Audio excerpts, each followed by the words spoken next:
வானளாவிய அதிகாரம் தனக்கு மட்டும்தாங்க இருக்கு அப்படின்னு தடாலடியா உத்தரவு போடுறதுல அமெரிக்க பிரசிடென்ட் டொனால்டு ட்ரம்புக்கு நிகர் அவர் தாங்க. வேற யாருமே உலகத்தில் இருக்க முடியாது அப்படின்னு அவர் மாத்தட்டிக்கிட்டு இருக்காரு.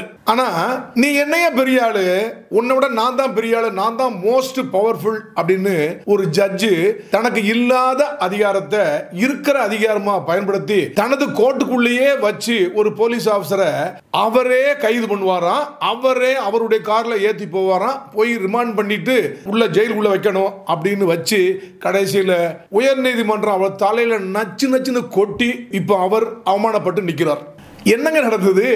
எங்கெங்க இது நடந்துச்சு? வாங்க பார்க்கலாம். நம்ம தமிழ்நாட்டில் காஞ்சிபுரத்தில் காஞ்சிபுரம் மாவட்டத்தினுடைய தலைமை நீதிபதி, அதாவது PDJ பிரின்சிபல் டிஸ்ட்ரிக்ட் ஜட்ஜ், மாவட்ட தலைமை நீதிபதி திரு பாவு செம்மல் அவர்கள் இப்பொழுது PDJ ஆக இருக்கின்றார். அவர் அந்த மாவட்டத்துக்கு மாவட்ட தலைமை நீதிபதியாக இருக்கிறார் மட்டும் இல்லாம அந்த பட்டியல் சாதியினர் பட்டியல் பழங்குடியினருக்கு எதிரான அந்த அட்ராசிட்டி வழக்குகளை விசாரிக்கும் சிறப்பு நீதிமன்றமாகவும் அவருடைய நீதிமன்றம் இருக்கிறது, டெசிக்னேட் பண்ணிருக்காங்க. அந்த கோர்ட்ல இருக்கும்போது அந்த PDJ திரு பாவு செம்மல் அவர்களுக்கு பர்சனல் செக்யூரிட்டி ஆபீசர், அவருக்கு தனி பாதுகாப்பு அதிகாரியாக ஒரு காவலர் லோகேஷ் என்ற லோகேஸ்வரன் அவரை நியமிச்சாங்க. இது நார்மலி எல்லா ஜட்ஜஸுக்கும் ஒரு கான்ஸ்டபிள் மாதிரி PSO அப்படின்னு போடுவாங்க. ஹைகோர்ட் ஜட்ஜஸ்க்குலாம் நிறைய இருக்கும், மாதிரி செஷன் ஜட்ஜ் PDJக்குலாம் உண்டு. இவர் மாவட்ட தலைமை நீதிபதி அல்லவா, அவருக்கு லோகேஷ் என்ற லோகேஸ்வரன் அப்படின்னு ஒரு PSO நியமிச்சிருந்தாங்க. அவர் கடந்த ஒரு 1.5 வருஷமா PDJ அவர்கிட்ட செக்யூரிட்டி ஆபீசரா இருந்தார். காலையில ஜட்ஜி வீட்டுக்கு போகணும், ஜட்ஜியுடைய கார்ல போகணும், அவருக்கு பாதுகாப்பா போகணும், இறங்கும் போது அவரை பாதுகாப்பா கொண்டு நீதிமன்றத்தில் விடணும், அப்படியே அவர் பக்கத்தில் அங்கே வெளியே நின்று பாதுகாப்பு பார்த்துக்கணும், ஈவினிங் வந்து பாதுகாப்பா வீட்டில் விட்டு போயிடணும். அதுதான் இதுல என்ன சொல்றாங்க அப்படின்னா, என்ன அலிகேஷன்ஸ் வருது அப்படின்னா, அவர் இந்த பாதுகாப்பு பணி தவிர அந்த லோகேஸ்வரன் என்ற அந்த கான்ஸ்டபிள இவர் பல்வேறு விதமான தனது சொந்த வேலைகளுக்காக பயன்படுத்தி நீங்க இது பண்ணுங்க அதை பண்ணுங்க சொன்னதாகவும், அந்த லோகேஸ்வரன் என்ற அந்த பர்சனல் செக்யூரிட்டி ஆபீசர் இதெல்லாம் செய்ய முடியாதுங்க, பாதுகாப்பு பணி மட்டும் தான் நான் வந்திருக்கிறேன், உங்க சொந்த வேலை செய்யறதுக்கு ஆள் இல்லை, நான் முடியாது அப்படின்னு உடனே PDJ திரு பாவு செம்மல் அவர்களுக்கும் இந்த லோகேஸ்வரன் என்ற அந்த PSOவுக்கும் ஒரு மன வருத்தம், ரெண்டு பேருக்குள்ள ஒரு புகைச்சல். அவர் சொன்னதை கேட்க மாட்டேங்கிறார் அப்படின்னு சொல்லி அந்த லோகேஸ்வரன் மேல PDJவுக்கு ரொம்ப கோபம். அப்படிதான் நீதிமன்றத்திலையும் சொல்லப்பட்டிருக்கு. இப்போ என்னாச்சு, அப்படி இவரை என்ன பண்ணலாம் அப்படின்னு அந்த PDJ நினைச்சிட்டு இருக்கும் போது PDJ திரு செம்மல் அவர்கள் மீது மொட்டை பெட்டிஷன் வருது, நிறைய அலிகேஷன் சொல்லி வந்தது அப்படின்னு சொல்றாங்க. அந்த மொட்டை பெட்டிஷன் போடுறது யார், நமக்கு யார் எதிரி இல்லையே, இந்த PSO லோகேஸ்வரன் தான் இப்படி ஏதோ ஆளை வச்சு மொட்டை பெட்டிஷன் நம்ம மேல போடுறான் அப்படின்னு அவன் மேல ரொம்ப கோபமா இருந்திருக்காரு. இனிமேல் இவனை நம்மகிட்ட வச்சிருக்க கூடாது அப்படின்னு சொல்லி மாவட்ட SP சண்முகம் இருக்கார் காஞ்சிபுரத்தில், அவருக்கு ஒரு ரிப்போர்ட் அனுப்புறாரு இந்த PDJ திரு செம்மல் அவர்கள். இனிமேல் இவர் தேவையில்லை, இவர் சரியில்லை, இவர் போக்கு சரியில்லை, அவர் கீழ்ப்படியாம இருக்கிறது, செக்யூரிட்டி ஆபீசருக்கு இவர் தகுதி இல்லை, இவரை மாத்திட்டு வேற நல்ல ஒரு அலுவலர் போடுங்க அப்படின்னாங்க. PDJ சொல்றாரு அப்படின்ட்டு உடனே அந்த லோகேஷ் என்ற லோகேஸ்வரனை மாற்றி செங்கல்பட்டில் போட்டு வேற ஒரு செக்யூரிட்டி ஆபீசரை PDJக்கு போட்டுறாங்க. அப்படி போட்ட பிறகு கூட அந்த லோகேஷ் என்ற லோகேஸ்வரன் செங்கல்பட்டுக்கு மாற்றலாகி சென்ற பிறகு கூட பாருங்க, இவர் மேல மறுபடியும் மொட்டை பெட்டிஷன் வருது. இவருக்கு ரொம்ப கோபம், என்ன இந்த ஒரு கான்ஸ்டபிள் இப்படி பண்றாரு, அவனை உண்டு இல்லைன்னு பண்ணணும் சொல்லி ஒரு பெரிய கோபம் ஆத்திரம் அப்படி பண்ணிக்கிட்டே இருக்காருங்க. இந்த நேரத்தில் ஒரு மாசத்துக்கு முன்னாடி அந்த காஞ்சிபுரம் அந்த சப்டிவிஷனல் எல்லைக்கு உட்பட்ட வாலாஜாபேட்டை அப்படிங்கிற போலீஸ் ஸ்டேஷன் இருக்கு. அதுல ஒரு ஊர்ல பேக்கரி டீ கடை இருக்கு. அந்த டீ கடை யாருக்கு சொந்தமானது அப்படின்னா, இந்த PDJ திரு செம்மல் அவர்கள் இருக்காங்க இல்லையா, அவங்ககிட்ட ஒர்க் பண்ணார் இல்லையா பழைய செக்யூரிட்டி ஆஃபீஸர் லோகேஷ் என்ற லோகேஸ்வரன், அவருடைய மாமனார் கிடையாது. அன்னைக்கு அந்த லோகேஷ் அங்க இருக்கார், கடையில் இருக்கார். அப்போ முருகன் பக்கத்து வில்லேஜ்ல இருந்து ஒருத்தர் அந்த பேக்கரியில ஜாமான் அவங்க ஏதோ வாங்க வராரு, சம் பிஸ்கட்டோ அல்லது கேக்கே வாங்க வராரு. அந்த குவாலிட்டி சரியில்லையே, ருசி சரியில்லையே, பழசா அப்படி இப்படின்னு சொல்றாங்க. ரெண்டு பேருக்கு உள்ள வாக்குவாதம் வருது. அது வார்த்தைகள் தடித்து கடைசியில் ஒருத்தர் தாக்கிக்கிறாங்க. அப்போ ரெண்டு பேருமே வாலாஜாப்பேட்டை போலீஸ் ஸ்டேஷன்ல இவன் என்ன செய்யறாங்க, இந்த லோகேஷ் அப்படிங்கிற கான்ஸ்டபிள் மாமனாரை கூட்டு போய் வாலாஜாப்பேட்டை போலீஸ் ஸ்டேஷன்ல எங்கிட்ட இப்படி சாப்பிட்டுட்டு காசு கொடுக்காம தாரார் பண்ணி பிரச்சனை பண்ணி அடிச்சுட்டாங்க அப்படின்னு போய் ஒரு கம்ப்ளைண்ட் கொடுக்குறாரு. அவர் கொடுத்த ரிப்போர்ட்டை வாங்கி அந்த முருகன் மற்றும் சில நபர்கள் மீது வாலாஜாப்பேட்டை போலீஸ் ஸ்டேஷன் இன்ஸ்பெக்டர் ஒரு CSR கம்யூனிட்டி சர்வீஸ் ரெஜிஸ்டர் அப்படின்னு அதை மனுவா பதிகிறாங்க. ஆக நம்ம மேல போலீஸ் கம்ப்ளைண்ட் கொடுத்தாங்களே, நம்மளும் விடக்கூடாது அப்படின்னு அந்த முருகன் வகைராக்கள் உடனே அதே வாலாஜாப்பேட்டை போலீஸ் இன்ஸ்பெக்டர் போய் பார்த்து எங்களை அடிச்சு தாரார் பண்ணி தாக்கி எங்களுடைய ஜாதியெல்லாம் சொல்லி திட்டுனாங்க அப்படின்னு சொல்லி SCSC அட்ராசிட்டிஸ் ஆக்ட்ல ஒரு கம்ப்ளைண்ட் தர்றாங்க. அவர் அந்த இன்ஸ்பெக்டர் என்ன பண்ணாரு, அதுக்கும் ஒரு CSR கம்யூனிட்டி சர்வீஸ் மனுவா பதிவு செஞ்சு அக்னாலஜ் பண்றாங்க. விசாரணைன்னு ஆரம்பிக்கும் போது எஃப்ஐஆர் போட்டு ஆரம்பிக்கலாம்னு பண்ணும்போது ரெண்டு பார்ட்டியும் ஐயோ எங்க நாங்கெல்லாம் பக்கத்து ஊருக்காரங்க நம்ம வேண்டியவங்க, இன்னைக்கு ஒன்று நடக்கும் நாளைக்கு நாங்கெல்லாம் சமாதானம் போயிடுவோம், எதுக்கு வேண்டாங்க போலீஸ் கேஸ் கோர்ட்டு இதெல்லாம் ஒன்றும் வேண்டாங்க சமாதானம் போயிட்டு ரெண்டு பேரும் எழுதி கொடுத்துட்டாங்க. உடனே அந்த இன்ஸ்பெக்டர் சார் ரைட் சமாதானம் போயிட்டாங்களா தேவையில்லை ஃபர்தர் ஆக்ஷன் தேவையில்லை அப்படின்னு அதை ஃபர்தர் ஆக்ஷன் டிராப் பண்ணி அந்த கேஸை முடிச்சிட்டார். இந்த விஷயம் எப்படியோ நம்ம காஞ்சிபுரம் மாவட்டத்தினுடைய தலைமை நீதிபதி பிடிஜே திரு செம்மல் அவர்களுக்கு தெரிய வருது. ஆகா நம்மகிட்ட வேலை பார்த்து பிஎஸ்ஓ லோகேஷ் என்ற லோகேஸ்வரன் இப்போ வம்புல வசமா மாட்டிருக்கிறான். அவன் மாமனாருக்கு எதிராக இப்போ வந்து எஸ்சி அட்ராசிட்டிஸ் கேஸ்ல கம்ப்ளைண்ட் கொடுத்துருக்காங்க வாலாஜாபேட்டில். ஆனா போலீஸ் சரியா நடவடிக்கை எடுக்கல.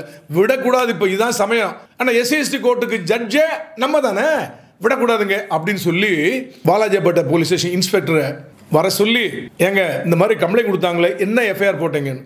இவர் ஆனார் நாங்கள் இந்த மாதிரி 2 சிஎஸ்ஆர் போட்டோம். என்ன சிஎஸ்ஆர் போட்டிருக்கீங்களா? எஸ்சி அட்ராசிட்டிஸ் ஆக்ட்ல கம்ப்ளைண்ட் கொடுத்து நீங்க எஃப்ஐஆர் போடலைன்னா உங்க மேல நடவடிக்கை எடுப்பேன் தெரியுமா? உடனடியாக 2 அந்த எஃப்ஐஆர் எஸ்சி கேஸ்ல அந்த கான்ஸ்டபிள் மேல எஃப்ஐஆர் போடணும் அப்படின்னு ஒரு மிரட்டு இருக்காரு அப்படின்னு சொல்லி சொல்லப்படுகிறது. இன்ஸ்பெக்டர் பயந்து போய் உடனே அந்த 2 சிஎஸ்ஆரை எடுத்து முதல்ல இந்த இவர் கம்ப்ளைண்ட் கொடுத்தாரு இல்லையா, இந்த லோகேஸ்வரனுடைய மாமனார் அந்த பேக்கரி ஓனர் ஒரு கம்ப்ளைண்ட் கொடுத்தாரு. அதுல வாலாஜாபேட்டை கிரை நம்பர் 282/2025 தாக்கப்பட்டார்கள் அப்படின்னு ஒரு வழக்கு பதிவு செஞ்சுட்டாங்க. 2வது சிஎஸ்ஆர் இருக்கு இல்லையா அந்த முருகன் பாட்டி கொடுத்தது, அதை எடுத்து அதே வாலாஜாபேட்டை போலீஸ் ஸ்டேஷன் கிரை நம்பர் 283/2025 பல்வேறு செக்ஷனை போட்டு எஸ்சி அட்ராசிட்டிஸ் ஆக்ட்லயும் அஃபென்ஸ் பண்ணாங்க அப்படின்ட்டு 325A அப்படிங்கிற ஒரு செக்ஷன்ல இன்வோக் பண்ணி எஃப்ஐஆர் போட்டாங்க. இப்போ அவர் விசாரிக்க முடியாது. ஏன்னா எஸ்சி அட்ராசிட்டிஸ் ஆக்ட்ல விசாரணை அதிகாரி என்பவர் ஒரு டிஎஸ்பி தான். உடனே ரிப்போர்ட் அனுப்புறாரு மாவட்ட எஸ்பி திரு சண்முகம் அவர்கள். என்ன பண்றாங்கன்னா காஞ்சிபுரம் டிஎஸ்பி சங்கர் கணேஷ்னு ஒரு டைரக்ட்லி ரெக்ரூட்டட் டிஎஸ்பி யங்ஸ்டர், ஒரு 4-5 வருஷம் தான் சர்வீஸ் இருக்கும் இருக்கு போலீஸ்ல சேர்ந்து. அவரை இதை நல்லா விசாரிப்பார் என்று விசாரிப்பதற்காக வேண்டி அதுல ஒரு ஆர்டர் போடுறாங்க. அந்த எஸ்சி அட்ராசிட்டிஸ் ரூல்ஸ் 7ல இந்த வழக்குகளை ஒரு டிஎஸ்பி அந்தஸ்திற்கு குறையாத அலுவலர் தான் விசாரிக்க இருக்கிறதுனால அந்த காஞ்சிபுரம் டிஎஸ்பி சங்கர் கணேஷ் இந்த வழக்கை விசாரிக்க வேண்டும், புலன் விசாரணை அலுவலர் அவர்தான் அப்படின்னு ஒரு ப்ரொசீஜர் போட்டு அப்பாயின்ட் பண்றாங்க. டிஎஸ்பி சங்கர் கணேஷ் இந்த வழக்கை எஸ்சி அட்ராசிட்டி வழக்கை, அதாவது கான்ஸ்டபிள் லோகேஷ் அவர் மாமனார் மீது போடப்பட்ட எஸ்சி அட்ராசிட்டி வழக்கை விசாரணைக்கு எடுத்துக்கொண்டார். இது வந்து ஒரு 27 நாள் ஆகுது இந்த மாதிரி வழக்கு பதிவு செய்து அது விசாரணைக்கு வந்து. அவர் டிஎஸ்பி விசாரிக்கும் போது என்ன தெரியுது, முதல்ல ஒரு தாரா நடக்குது. இவங்க வந்து கம்ப்ளைண்ட் கொடுக்குறாங்க லோகேஷுடைய மாமனார் என்ற பாட்டி. அது தெரிஞ்சிட்டு வந்து திருப்பி எஸ்சி அட்ராசிட்டிஸ் ஆக்ட்ல தர்றாங்க. அது பொய்யா மாதிரி தெரியுது அப்படின்னு நல்லா விசாரிச்சு சாட்சியம் இருக்குதா, தடயம் இருக்குதா, கேமரா எங்கேயாவது ரெக்கார்டிங் இருக்கா எல்லாம் பார்க்கலாம்னு சொல்லி விசாரிச்சுட்டே இருக்காரு. பொய் கேஸ் அதாவது கவுண்டர் கேஸ் ஒரு வெஞ்சன்ஸா கொடுக்குறாங்களா அப்படின்னு கொடுத்தாங்க. ஆனா அவங்க சமாதானம் ஏற்கனவே போயிட்டாங்க.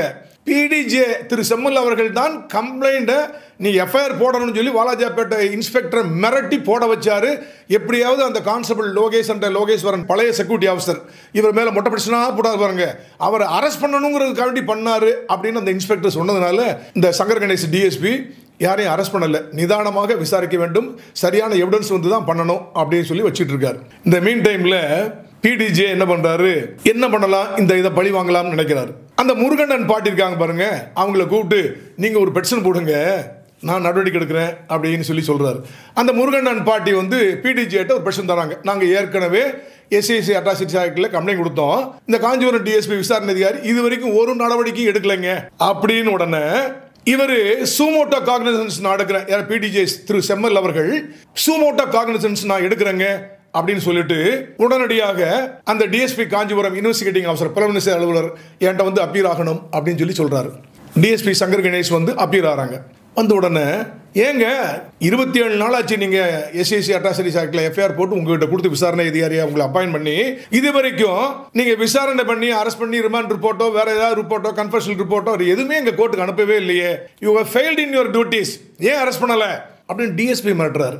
அது மட்டும் இல்ல அப்படிலாம் சொல்லிட்டு இவனை என்னையாவும் ஒளி பண்ணணுமே அந்த பழைய செக்யூரிட்டி ஆஃபீஸருக்கான லோகேஸ்வரன் அப்படி நினைச்சிட்டு நான் சூமோட்டோ காக்னிசன்ஸ்ல ஒரு உத்தரவு போடுறேன். அந்த செக்ஷன் 10 ஆஃப் எஸ்சிஸ் and STs prevention of atrocities act 1989ல எக்ஸ்டென்மென்ட் ஆர்டர்னு சொல்லுவாங்க, ஊரை விட்டு விலக்கி வைக்கிறது அப்படின்னு சொல்லி ஒரு ஆர்டர். அது எப்ப பண்ணுவாங்க அப்படின்னா ஒரு ஆள் பட்டியல் சாதி மற்றும் பட்டியல் பழங்குடியினருக்கு எதிராக ஒரு குற்றத்தை திரும்ப திரும்ப ரிப்பீட்டடா பண்ணாங்கன்னா இதுக்கு மேல இவர் இந்த இடத்துல இருந்தானா மறுபடியும் ஒரு குற்றத்தை பண்ணுவார் அப்படின்னு ரீசனபிள் கிரவுண்ட் இருந்ததுன்னா on the report of the investigating officer அல்லது கலெக்டர் ரிப்போர்ட் அப்படி ஏதாவது வந்துச்சுன்னா அந்த நீதிமன்றம் என்ன செய்யும்னா செக்ஷன் 10ல ஒரு எக்ஸ்டென்மென்ட் ஆர்டர் போட்டு அந்த காஞ்சிபுரம் மாவட்டத்துக்குள்ளேயே அடுத்த ஒரு 2 மாசம் 3 மாசம் வரக்கூடாதுன்னு ஒரு உத்தரவு போடலாம். இவர் பிடிஜே திரு செம்மல் அவர்கள் என்ன பண்ணாங்கன்னா சுமூட்டவா நானே எடுத்துக்கிறேன், இந்த லோகேஷ் கான்ஸ்டபிள் அவங்க மாமனார் அந்த பாட்டி இருக்காங்க பாருங்க, அவங்க எஸ்சிஎஸ்சி அட்ராசிட்டிஸ் ஆக்ட்ல குற்றம் புரிந்திருக்கிறார்கள்.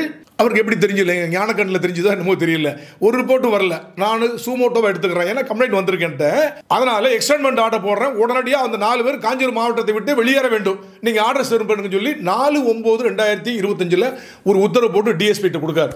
டிஎஸ்பி 5, 6, 7 அந்த 3 தேதிகளில் அவர் வந்து உடம்பு சரியில்லைன்னு மெடிக்கல் லீவ்ல போயிறாரு. 8ஆம் தேதி காலில் வராரு. சார் பிடிஜி இன்னைக்கு வர சொல்லிருக்காங்க, நீங்க வேற எக்ஸ்டென்மென்ட் ஆர்டர் சர்வ் பண்ணணுமே, உடனே பண்ணிடுவோம் அப்படின்னு சொல்லி டிஎஸ்பி பார்ட்டியெல்லாம் கூப்பிட்டு போய் அந்த 4 பேர் கான்ஸ்டபிள் அண்ட் அதர்ஸ் அவங்க மேல எக்ஸ்டென்மென்ட் ஆர்டர் சர்வ் பண்ணி நீங்க காஞ்சிபுரம் மாவட்டத்துக்குள்ளே வரக்கூடாதுங்க, வெளியே போங்க அப்படின்னு அனுப்பிட்டார்.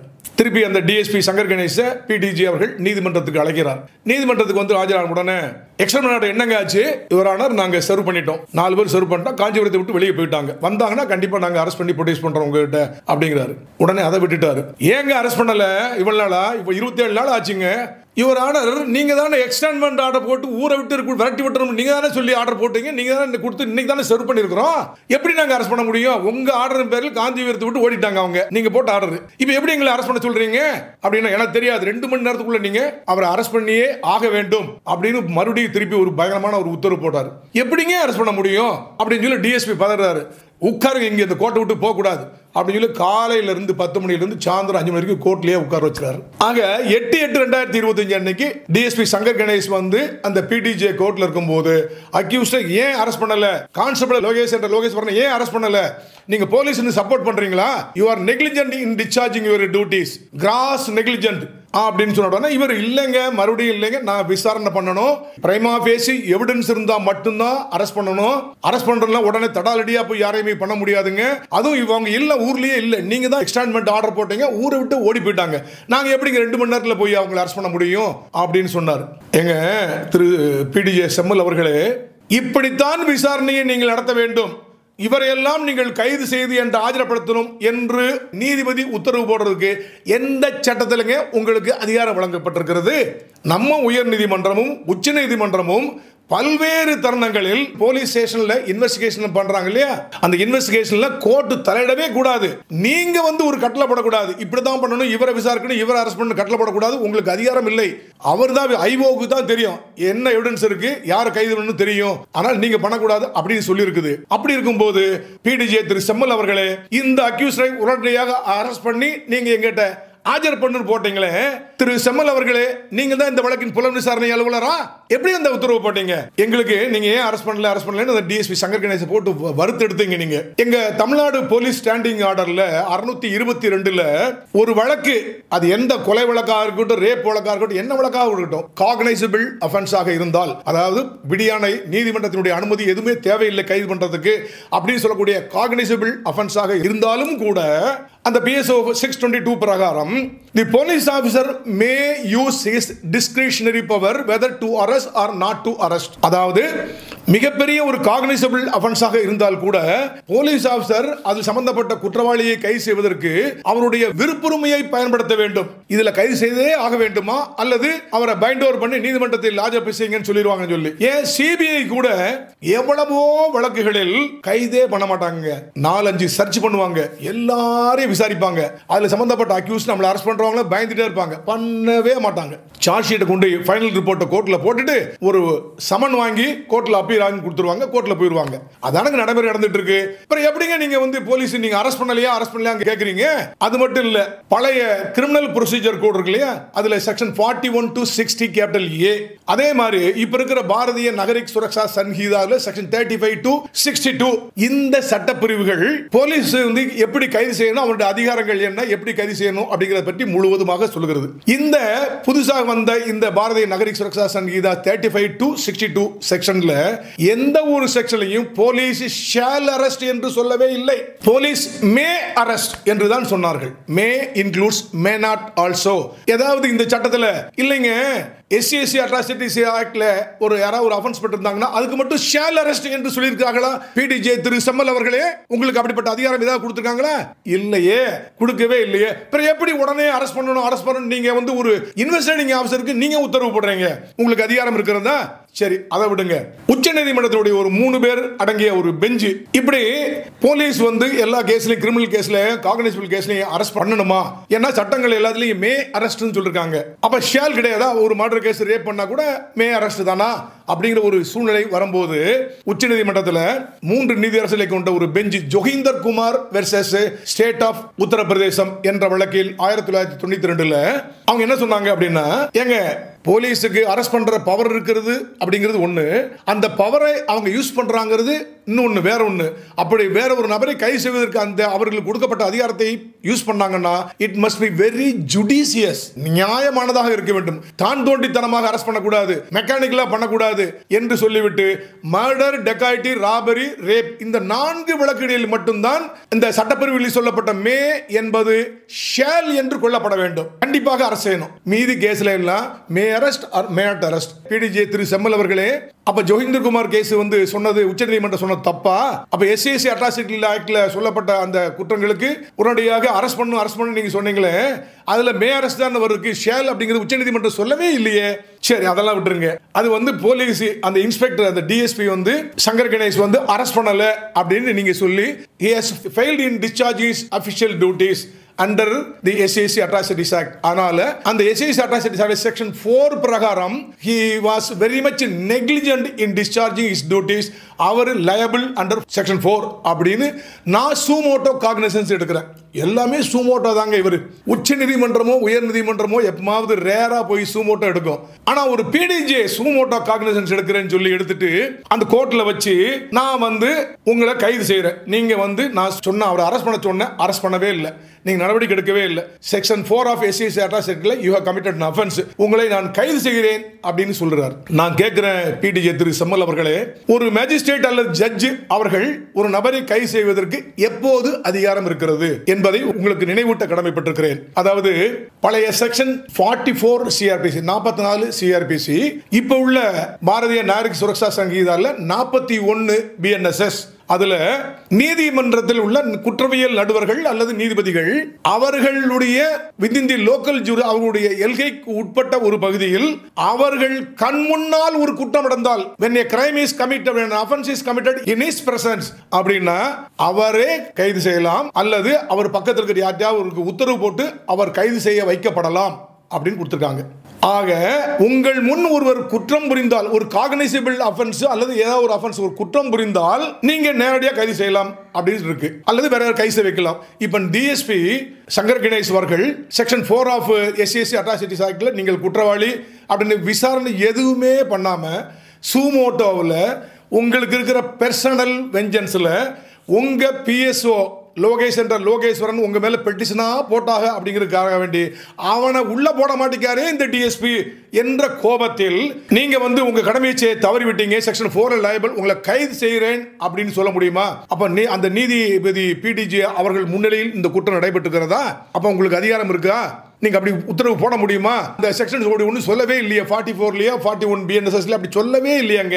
நீங்களே எப்படி உத்தரவு போட முடியும்? அதுலயும் என்ன சொன்னாங்க, சப்ஜெக்ட் டு பெயில் அப்படின்னு சொல்லிருக்காங்க. நீங்களே கைது பண்ணக்கூடிய அந்த குற்றத்தில் கூட அந்த குற்றம் ஒரு ஜாமீனில் விடக்கூடிய குற்றமா இருந்தா நீங்க ஜாமீன் உடனே விட்டுறணும், அப்படிதான் இருக்கு. ஆக ஒரு DSP நீங்க செக்ஷன் 4 ஆஃப் இந்த SC/SC அட்ராசிட்டிஸ் ஆக்ட்ல நீங்க கைது பண்றேன் அப்படின்னு சொன்னீங்களே, அதுக்குள்ள தண்டனை எவ்வளவு திரு செம்மல் அவர்களே? Not less than 6 months, may extend up to 1 year. 6 மாதங்களுக்கு குறைவில்லாத 1 வருடம் வரை சிறை தண்டனை விதிக்கக்கூடிய குற்றம் section 4 of SC/SC atrocities act. It is bailable it is non cognizable அப்படின்னு சொல்லிட்டாங்க. அப்ப நீங்க கைது பண்ணீங்கன்னா உடனடியாக அவர் பெயில் தானே விட்டுருக்கணும். உங்களுக்கு தான் கைது பண்ணவே அதிகாரம் இல்லையே. அந்த குற்றம் உங்க கண்ணு முன்னாடி நடக்கல. நம்பர் 1. நம்பர் 2, அந்த செக்ஷன் சுமோட்டோ காங்கிரஸ் எடுத்தது தவறு, எடுக்கவே முடியாது. உச்சநீதிமன்றம் கடந்த ஜூன் 2024 அங்க நீதியரசர்கள் MM சுந்தரேஷ் மற்றும் நீதியரசர் பாட்டி அப்படிங்கிற 2 பேர் அமர்ந்த அமர்வு SAC அட்ராசிட்டிஸ்ல செக்ஷன் 4ல ஒரு பப்ளிக் சர்வெண்ட்டுக்கு அகைன்ஸ்ட் நெக்லெக்ட் ஆஃப் டியூட்டிஸ் அப்படின்னு சொல்லி ஆக்ஷன் எடுக்கணும் அப்படின்னா ஒரு அட்மினிஸ்ட்ரேட்டிவ் ரிப்போர்ட் வேணும். அவர் அப்படி குற்றம் பண்ணிருக்காரு, நெக்லிஜென்ட்டா இருந்திருக்காரு அப்படின்னு சொல்லி ஒரு SP இருந்தோ அல்லது கலெக்டர் இருந்தோ ஒரு அட்மினிஸ்ட்ரேட்டிவ் ரிப்போர்ட் முதல்ல பிரயாரா இந்த மாதிரி காக்னிசன்ஸ் எடுக்கிறதுக்கு முன்னாடி ஒரு பிரேயர் டு தட் ஒரு ரிப்போர்ட் வாங்கிட்டு அந்த ரிப்போர்ட்ல தான் நீங்க காக்னிசன்ஸ் எடுத்துட்டு அப்புறம் நீங்க வந்து ஒரு வழக்கு பதிவு செய்யுங்க, அல்லது பிரைவேட் கம்ப்ளைண்டா எடுத்துக்கலாம், அல்லது ஒரு கோர்ட்டுக்கு அனுப்பி வழக்கு பதிவு செய்யுங்க அப்படின்னு சொல்லணும். வாரண்ட் அனுப்புனதுக்கு அப்புறம் எடுத்த உடனே கை செய்யறது இல்ல, வாரண்ட் அனுப்பி அந்த எக்ஸிக்யூட் பண்ணி அரெஸ்ட் பண்ணி கொண்டு வாங்க சொல்லலாம். இப்போ நீங்க கேட்டீங்களே செக்ஷன் 4ல வந்து அஃபென்ஸ் பண்ணிருக்காரு குற்றவாளி, அவரை கைது செய்யறேன் இங்கே உட்கார்க்க சொன்னீங்களே, அவர்கிட்ட ஏதாவது கேள்வி கேட்டீங்களா? நீங்க ஏங்க கைது பண்ணல? அதாவது அவரை கைது பண்ணுவதற்கு உங்களுக்கு அதிகாரம் இல்லை, அந்த குற்றவாளிகளை உடனே கைது செய்து என்கிட்ட ஆஜர்படுத்துங்க சொல்றதுக்கு உங்களுக்கு அதிகாரமே இல்லை. இருந்தாலும் நீங்க சொல்லிட்டீங்க. ஆனா சொல்லும் போது அதுக்கு முன்னாடி நான் உங்களை கைது பண்றேன்னு சொல்றதுக்கு முன்னாடி ஏன் கைது பண்ணல அவர்கிட்ட விளக்கம் கேட்டீர்களா? ஒரு அஃபிடவிட் ஃபைல் பண்ணுங்க, ரிப்ளை பண்ணுங்க அப்படின்னு ஒரு எக்ஸ்பிளனேஷன் வாங்குனீங்களா? வாங்கிட்டு அது சரியில்லை என்று சொன்னால் நீங்க ஒரு காக்னிசன்ஸ் எடுத்து அப்புறம் நீங்க வழக்கு பதிவு செய்து வாரண்ட் அனுப்பலாம். இல்லைன்னா ஒரு பிரைவேட் கம்ப்ளைண்ட் உங்க யார்ட்டையாவது உங்களுக்கு ஃபைல் பண்ணி அதை பிரைவேட் கம்ப்ளைண்டா நீங்க ட்ரீட் பண்ணி விசாரணை பண்ணி சமன் அனுப்பி அதுல காக்னிசன்ஸ் எடுத்து நீங்க வாரண்ட் அனுப்பி அரெஸ்ட் பண்ண சொல்லலாம். நீங்க எப்படிங்க அரெஸ்ட் பண்ண முடியும்? ஏன்னா உச்சநீதிமன்றம் சொன்ன அட்மினிஸ்ட்ரேட்டிவ் ரிப்போர்ட் வாங்காம செக்ஷன் 4ல நடவடிக்கை எடுக்கப்படவே கூடாது என்று சொன்ன உடனே அந்த காஞ்சிபுரம் மாவட்டத்தினுடைய PDJ திரு செம்மல் அவர்களே, நீங்க உச்சநீதிமன்றத்தை விட பெரிய நீதிமன்றத்தினுடைய ஜட்ஜா எப்படி பண்ணீங்க? ஒரு போலீஸ்னா அப்ப உங்களுக்கு என்ன கிள்ளுக்கரியா தெரிகிறதா? ஒரு டைரக்ட் DSP அவரை நீங்க இப்படி அவமானப்படுத்தி அரெஸ்ட் பண்ணி உடனே ஜெயில போடுறேன் அப்படின்னு சொல்லி போடுறதுல என்னங்க நியாயம் இருக்க முடியும்? அவர் வெளியே இடையில பாத்ரூம் போனா கூட ஓடி போயிட்டாரு அப்படின்னு சொல்லி நீங்க கதை பரப்புறீங்க. அப்புறம் கரெக்டா வந்தார். அப்புறம் யாரும் போலீஸ் சரியா வரமாட்டாங்களோ அப்படின்னு சொல்லிட்டு ஆஸ்பத்திரி கூட அனுப்பாம, ஏன்னா ஒரு ரிமாண்ட் பண்றதுக்கு முன்னாடி ஒரு வந்து மருத்துவ பரிசோதனைக்கு உட்படுத்தி தான் ரிமாண்ட் பண்றதுக்கு அதை கூட நீங்க செய்ய தவறிவிட்டீங்களே. அங்க நீதிமன்றத்தில் மிகப்பெரிய கோஷம் எல்லாம் எழுப்பின பிறகுதான் ஒரு நீதிமன்றத்துக்கு நீங்க ஒரு ஹாஸ்பிட்டலுக்கு அட்மிட் பண்றீங்க. உங்க வெஹிக்கிள்லயே நீங்களே அரெஸ்ட் பண்ணுவீங்களா? உங்க வெஹிக்கிள்லயே ரிமாண்ட் அனுப்புவீங்களா? என்னங்க இது? உலகத்திலேயே எந்த ஒரு நீதிமன்றத்திலும் நடக்காத மிகப்பெரிய அவமானம் இது.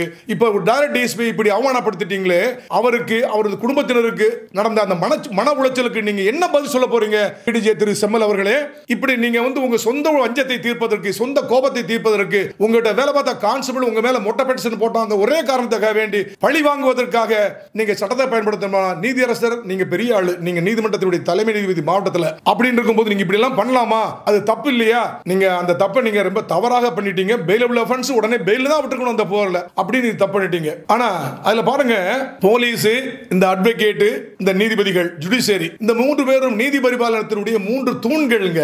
3 பேரும் ஒருத்தரை ஒருத்தர் மதித்து பரஸ்பரமாக மதித்து ஒரு ஒத்துழைப்பை கொடுத்து எல்லாம் இந்த வழக்குகளை நடத்தி கொண்டு போனா மட்டும்தான் நீதி பரிபாலனம் சரியாக அமையும், மக்களுக்கு சரியான ஒரு நீதி கிடைக்க முடியும். யாரும் யாருக்கும் அடிமை இல்லை என்பதை தெரிந்து கொள்ளுங்கள். PDJ திரு செம்மல் அவர்களே, இவ்வளவு தப்பு பண்ணிட்டாங்க திரு PDJ பாவு செம்மல் அவர்கள். ஆனாலும் கூட பாருங்க, நீதி வந்து எப்படி நிலைச்சு நிற்கும் அப்படிங்கிறதுக்கு நேத்திக்கு 9/9/2025 அன்னைக்கு 8ஆம் தேதி அன்னைக்கு இப்படி அரெஸ்ட் பண்ணி ரிமாண்ட் பண்றாரு. நல்லவேளை அவர் ஆஸ்பத்திரி போனாங்க, டாக்டர் செக்அப் பண்ணிட்டு அந்த சங்கர் கணேசுக்கு நெஞ்சு வலி இருக்கு, அவர் சரியில்லை, அவர் BP பயங்கரமா ஏறிச்சு. ஆனா டைரக்ட் DSP பாவம் இப்படி ஒரு நடந்தா BP எகிரி ரொம்ப மோசமா இருக்குன்னு உடனே டிரான்ஸ்ஃபர் பண்ணி செங்கல்பட்டு மருத்துவமனையில் கொண்டு வச்சுட்டாங்க. அதனால அவர் ஜெயிலுக்கு போகாம கொஞ்சம் தப்பிச்சாரு. என்னாச்சு? உடனே அப்பீல் பண்ணாங்க. இப்படி ஒரு தன்னிச்சையாக என் சட்டத்தினுடைய துணை எதுவுமே இல்லாமல் இல்லாத பவரை இருக்கிற பவரா நினைச்சுக்கிட்டு வானளாவிய அதிகாரம் எனக்கு தான் இருக்கு அப்படின்னு சொல்லிட்டு இப்படி ஒரு DSP அரெஸ்ட் பண்ணி உள்ள போட சொல்லி உத்தரவு போட்டது தப்பு. இதை செட்டிஸ்ஃபை பண்ணணும், குவாஷ் பண்ணணும் என்று சொல்லி நேற்று உயர்நீதிமன்றத்தில் வழக்கு போட்டாங்க. அந்த வழக்கு உயர்நீதிமன்றத்தினுடைய நீதியரசர் திரு சதீஷ்குமார் அவர்களுடைய தலைமையில் நீதிமன்றத்தில் வருது சொன்னாங்க. அப்ப எனக்குலாம் ரொம்ப சந்தோஷங்க. ஏன்னா எனக்கு நீதியரசர் திரு சதீஷ்குமார் அவர்களை நன்கு தெரியும். நல்ல ஹானஸ்ட் ஆஃபீஸர். அவரும் ஒரு PDJ-வா இருந்திருக்காரு. அவரு நம்ம தமிழ்நாடு ஜுடிஷியல் அகாடமியில டைரக்டர் இருந்து சட்டத்தில் மிகப்பெரிய வல்லுநர். எல்லா ஜட்ஜஸுக்கும் எல்லா மேஜிஸ்ட்ரேட்டுக்கும் சட்டம் சொல்லி கொடுத்தவர். அவர் கிரிமினல் லால மிகப்பெரிய எக்ஸ்பர்ட்டுங்க திரு சதீஷ்குமார். அவர் கையில இந்த சேஃபஸ்ட் கையில இந்த வழக்கு போகிறது, சரியான ஒரு நீதி கிடைக்கும் அப்படின்னு நான் நம்பினேன்.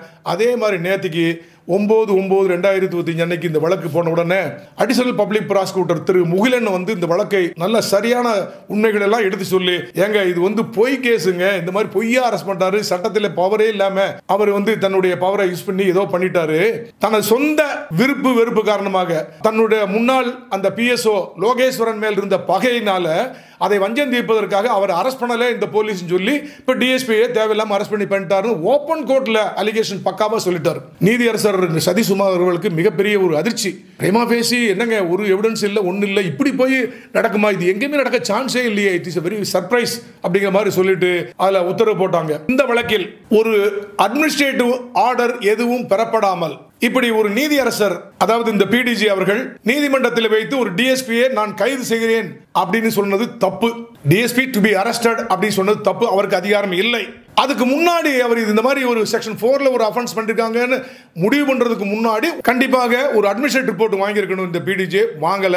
அதனால டிஎஸ்பி டு பி அரஸ்டட் அப்படி போட்ட அந்த ஆர்டர் வந்து குவாஷ், செல்லாது, கண்டிப்பா செல்லாது. அப்படி ஒரு உத்தரவு போடுறதுக்கு இந்த PDGக்கு அதிகாரம் இல்லை.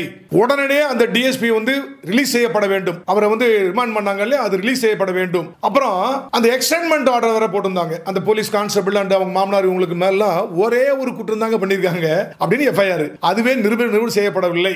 அது ஆனா அவங்க மேல ரிப்பீட் ஆஃபெண்டர் பண்ண மாதிரி ஊரை விட்டு ஓடி போகணும்னு சொல்லி ஒரு எக்ஸ்டென்மெண்ட் ஆர்டர் போட்டது தப்பான உத்தரவு. எக்ஸ்டென்மெண்ட் ஆர்டரும் குவாஷ் அப்படின்னு சொல்லிட்டு PDG திரு பாவு செம்மல் அவர்கள் சொந்த பகையின் காரணமாக வஞ்சம் தீர்ப்பதற்காக இப்படிப்பட்ட பல்வேறு நடவடிக்கை எடுத்திருக்காங்க சொல்லி நிறைய புகார் வரதுனால இது சம்பந்தமாக ஒரு தீவிர விசாரணை நடத்தி செப்டம்பர் 27க்குள்ள ஒரு அறிக்கை தர வேண்டும் உயர்நீதிமன்றத்துக்கு அப்படின்னு சொல்லி மெட்ராஸ் உயர்நீதிமன்றத்துடைய ரிஜிஸ்ட்ரார் ஜெனரல் விஜிலன்ஸ் அவர்களுக்கு ஒரு உத்தரவு போட்டிருக்காங்க. இப்போ அந்த அவர் ரிஜிஸ்ட்ரார் ஜெனரல் விஜிலன்ஸ் அவர்கள் ரிப்போர்ட் கொடுத்த உடனே கண்டிப்பாக காஞ்சிபுரம் PDG திரு பாவு செம்மல் பேரு நல்ல நடவடிக்கை எடுப்பார்கள் என்று நாம் நம்புகிறோம்.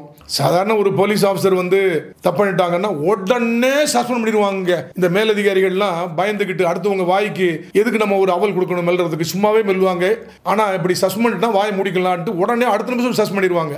ஆனா அதை மாதிரி அவசரப்படாம நீதியரசர் சதீஷ்குமார் அவர்கள் அவர் உடனடியாக பணியிடை நீக்கப்படணும்னு சொல்லல, அல்லது உடனடியாக அங்கிருந்து மாற்றப்பட வேண்டும் அப்படின்னு கூட சொல்லல. என்ன சொன்னாங்க, ஒரு enquiry report registrar general vigilance பண்ணி ரிப்போர்ட் கொடுக்கணும், அதுக்கப்புறம் நடவடிக்கை எடுக்கணும்னு சொல்லிருக்காங்க. ஆனால் அந்த விசாரணைக்கு முன் அந்த காஞ்சிபுரம் மாவட்டத்தினுடைய PDG திரு பாவு செம்மல் அவர்கள் அங்கிருந்து மாற்றப்பட வேண்டும். அப்படின்னாதான் ஒரு இம்பார்ஷியல் என்கொயரி நடக்க முடியும். இல்லைன்னா அவர் கண்டிப்பா இன்ஃப்ளூயன்ஸ் பண்ணுவார்ல, அப்படி எப்படி நீங்க சரியான ஒரு விசாரணை நல்ல கோணத்தில் சொல்ல முடியும். அதனால அந்த மாதிரி போலீஸ் உடனே சஸ்பெண்ட் பண்றாங்க. இவங்களை உடனே சஸ்பெண்ட் பண்ணலாம் கூட பரவாயில்ல, முறையான என்கொயரி நடத்தப்பட்டு அவர் மீது முறையான நடவடிக்கை கண்டிப்பாக எடுக்கப்பட வேண்டும். அப்புறம் PDGல வீட்டில் வந்து இந்த லோகேஷ் என்ற லோகேஸ்வரன் வந்து பர்சனல் செக்யூரிட்டி ஆஃபீஸராக தான் ஒர்க் பண்ணார். அவர் வீட்டு வேலை செய்ய மாட்டார், வேலை செய்ய மாட்டார். அவருக்கும் ஜட்ஜுக்கும் தகராறு அப்படின்னா அதை வச்சுக்கிட்டு இவர் மேல வர பெட்டிஷன் போடுறதுக்கு வந்ததுக்கெல்லாம் காரணமே அவர் தான் சொல்லிட்டு அவரை ரிப்போர்ட் அனுப்பி மாற்றி விட்டுட்டு அதுக்கப்புறம் அவரை அரெஸ்ட் பண்ணி உள்ள போடுறதுக்கு துடிக்கிறாரு இந்த PDG திரு பாவு செம்மல் அவர்கள். அதுல இந்த டிஎஸ்பியை சங்கர் கணேஷ் அவர்களை சுமோட்டோவா கேஸ் எடுத்து அவர் நீதிமன்றத்தில் அவரே கைது பண்ணுவாராம், அவர் கார்லயே ஏற்றிட்டு போவாராம், ஆஸ்பத்திரி ட்ரீட்மெண்ட்லாம் கொண்டு போக மாட்டாராம், ரிமாண்ட் பண்ணுவாராம். என்னங்க வானலாவிய அதிகாரம்! உலகத்திலேயே எந்த ஒரு நீதிமன்றத்தில் நடக்காத கொடுமைங்க இது. இதுல இந்த தமிழ்நாட்டில் IPS ஆஃபீஸர் இருக்காங்க பாருங்க, எவ்வளவு பெரிய இது நடந்தா கூட இடியே இடிச்சா கூட அசராம ஒண்ணுமே நடக்காத மாதிரி உட்காந்துட்டு இருப்பாங்க. ஏங்க இப்போ ஒரு மோசமான சம்பவம் நடந்திருக்கு. ஒரு டைரக்ட்லி ரெக்ரூட் DSP, இன்னும் அவருக்கு 30 வருஷம் சர்வீஸ் இருக்கும், அவரை வந்து இப்படி பவரே இல்லாம பவர் இருக்கிற மாதிரி அரெஸ்ட் பண்ணி ரிமாண்ட் பண்ணிட்டாங்க கோர்ட்ல வச்சு யூனிஃபார்ம்ல. மிக கேவலம் போலீஸ் டிபார்ட்மெண்ட்டுக்கு. இந்த விஷயத்தை சும்மா விடக்கூடாது. நீங்க இப்பவாவது ஒரு பெட்டிஷன் எல்லாம் IPS ஆஃபீஸர்லாம் ரெடி பண்ணி நேரடியாக CM அவர்களை, மாண்புமிகு முதலமைச்சர் அவர்களை சந்தித்து எங்க ஜுடிஷியரிக்கும் போலீஸுக்கும் வக்கீல்களுக்கும் எல்லாம் ஒரு நல்ல ஒரு சுமூகமான உறவு இருக்கணும், அதுக்கு வேண்டி ஏதாவது ஒரு கமிட்டி போட்டு பண்ணணும், இப்படிப்பட்ட சம்பவங்கள்லாம் இனிமேல் நடக்கக்கூடாது அப்படிங்கிறத நோக்கி நடவடிக்கை எடுக்கணும். அதே மாதிரி மாண்புமிகு முதலமைச்சரோட பெர்மிஷன் வாங்கிக்கிட்டு IPS ஆஃபீஸர் அசோசியேஷன் நீங்க CJ கூட மீட் பண்ணலாம், மெட்ராஸ் உயர்நீதிமன்ற தலைமை நீதி கூட மீட் பண்ணி இப்படிலாம் நடக்கூடாதுங்க, நீங்க இன்ஸ்ட்ரக்ஷன் கொடுங்க, நாங்களும் நீதி பரிபாலனத்தினுடைய ஒரு தூண் தானே அப்படின்னு சொல்லி எம்பசைஸ் பண்றதுக்கு ஐபிஎஸ் ஆஃபீஸர்ஸ் ட்ரை பண்ணோம்னா வருங்காலத்தில் இப்படிப்பட்ட ஒரு தவறான ஒரு சம்பவங்கள் கண்டிப்பா நடக்காதுங்க. அந்த டிஎஸ்பி சங்கர் கணேஷ் கூட ஹியூமன் ரைட்ஸ் கமிஷனுக்கு போறேன், எனக்கு மிகப்பெரிய மன உளைச்சல் ஏற்பட்டுச்சு, என்னை கோர்ட்ல ஓபன் கோர்ட்ல யூனிஃபார்ம்ல எல்லாரும் முன்னாடியில் வைத்து அவமானப்படுத்தி விட்டார் இந்த பிடிஜி அவர்கள். அதனால நான் ஹியூமன் ரைட்ஸ் கமிஷன் என்னுடைய மனித உரிமை மீறப்பட்டுள்ளது, அவர் மீது கடுமையான நடவடிக்கை எடுக்க ஹியூமன் ரைட்ஸ் போறதா அப்படின்னு சொல்லி கேள்விப்பட்டேன். அதே மாதிரி ₹1 கோடி எனக்கு நஷ்டஈடு வேணும், எனக்கு மான நஷ்ட வழக்கு நான் போட போறேன், கிரிமினல் டிஃபமேஷன் கேஸ் உயர் நீதிமன்றத்தில் போட போறேன் அப்படின்னு சொல்லி கேள்விப்படுறேன். அவர் போட்டால் அவருடைய ரைட்டுங்க, அவர் கண்டிப்பாக போடலாம் செய்யலாம். ஏன்னா அந்த மாதிரி தப்பு இவர் பண்ணிருக்காருங்கிறது அப்பரண்டா தெரியுதுங்க. இதில் இறுதியாக என்ன சொல்லணும் அப்படின்னா, இந்த காஞ்சிபுரம் மாவட்டத்துடைய பிடிஜே திரு பாவு செம்மல் அவர்கள் அமெரிக்க பிரசிடென்ட் டொனால்டு ட்ரம்பை விட அதிரடி மன்னன் ஆயிட்டாருங்க. ட்ரம்ப் அவர்களே, நீங்க உங்க பழைய பிரசிடென்ட் பைடன் அல்லது பராக் ஒபாமா இவங்களெல்லாம் கைது பண்ணணும் துடிச்சிட்டு இருக்கீங்க அப்படின்னு தெரியும். அவங்களை அரெஸ்ட் பண்ணணுமா, தயவு செய்து நீங்க எங்க ஊர் பிடிஜே திரு பாவு செம்மல் அவர்களை உங்களுடைய சீஃப் அட்வைசரா போட்டுக்கோங்க. இவர் நிறைய லா டெக்னிக்கல் பாயிண்ட்ஸ் சொல்லி கொடுப்பாரு. நீங்க ஒபாமா பைடனை ஈஸியா பிடிச்சி உள்ள போய் போட்டுடலாம். திரு பாவு செம்மல் பிடிஜே அவர்களே, உங்களுக்கு ஒளிமயமான எதிர்காலம் காத்திருக்கிறது. விரைவில் அமெரிக்காவில் பிரசிடென்ட் டொனால்டு ட்ரம்புக்கு நீங்க ஆலோசகராக சென்றால் கூட ஆச்சரியப்பட ஒன்றும் இல்லை.